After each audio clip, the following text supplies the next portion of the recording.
Controversy of police funding. Throughout recent years, our country has gone through much turmoil around the issues surrounding police violence.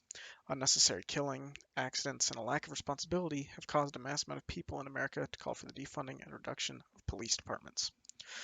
While this may seem like a great idea because, obviously, getting rid of the police will get rid of police violence, it will not make communities safer, especially in the city of Albuquerque, New Mexico.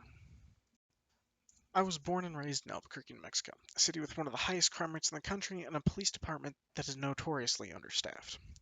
As such, New Mexico is ranked at the top of the list for auto theft year after year, as well as having persisting drug and violence issues. For these reasons, I think that a reduction of funds for the police department is the opposite of a solution to these problems. I think that an increase of funding and reallocation of some funds could help solve this issue. Less funding would lead to fewer officers per person, which is already so low, as well as fewer higher trained officers, which could result in catastrophic incidents with the public. Drug and violence crimes are rather common in New Mexico, especially in 2021. They are not linked in the way that someone takes a substance and becomes violent, but more in the process of getting to the stage of taking it. Dealing drugs is a matter of usually decent sizes of money in trade, so obviously there's going to be issues with debt and stealing. However, when someone steals an illegal substance from you and you rely on the money you get from that, you can't just call the police to report it was stolen, and lots of times this leads to violence. Not only that, but Albuquerque is like a superhighway for drug trafficking. We have a junction of a north to south interstate that goes to the border, and an east to west running interstate that stretches to each end of the country.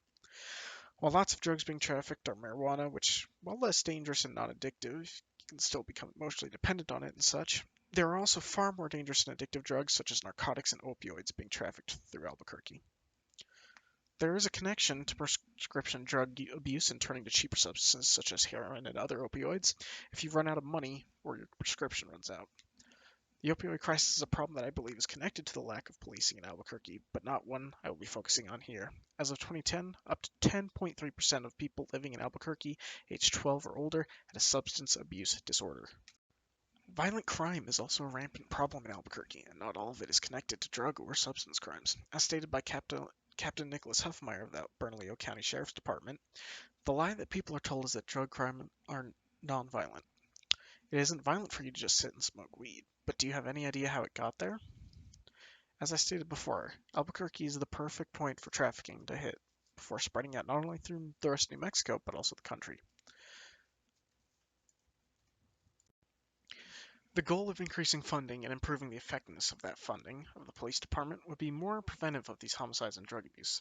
Lots of people across the country like to blame gang violence for rising homicide rates. However, in Albuquerque, while there are gangs here, gang violence is never that big of an issue. As stated by retired APD Sergeant Liz Thompson, not one single year has gang-related homicide ever been a major crime category. This comment is in reference to the high number of homicides, obviously, that were from small disputes or misunderstandings that spun out of control relative to gang-related homicides. Albuquerque, for example, has had several homicides related to beer pong. Shown on screen are the statistics of drug, weapon, and assault violations, as well as their 2-year change values. Obviously, we're going to see a decrease in all of these most likely for 2020, as outside travel and such was so low. However, we will see pretty big increases in others or decreases. Lower police funding for Albuquerque would result in an increase of substance abuse and violence in our communities due to lack of control from the police department as a result of the defunding. Lower police funding would mean a lower number of employees in the department, with less training, resulting in possible worse public support of the department. Total law enforcement employees of New Mexico and Tennessee, which are two states with similar homicide rates as well as substance abuse issues, is shown here. While Tennessee has about 242 people per law enforcement employees, New Mexico has about 337 people per law enforcement employee. Tennessee has about 385 people per officer, and New Mexico has about 508 people per officer. These numbers, as we can see, are rather low. If we take a look at California, for example, a state with a much lower homicide rate than New Mexico, we see that they have about 279 people per employee and 425 people per officer. Since California is such a big state, they have lots of funding for their police departments, which can be used to hire more officers with better training, and we see a much lower homicide rate. With more funding will come more police officers who can do their job better. If funds are increased or spent more wisely, we might see stricter training with a focus on staying cool in dangerous situations as well as emergency support. We could also see the quality of life go up for both officers and civilians, as officers will be less overworked and communities will be far safer. The effect of a strengthened police department for Albuquerque could be seen nationwide as well. Albuquerque could see a crackdown on drug trafficking, meaning less people nationwide will have access to addictive and destructive substances.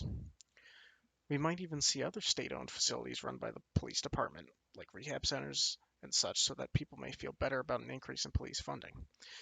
The only thing that I see coming from an increase in police funding for the police department is safer communities, healthier people, and a better quality of life.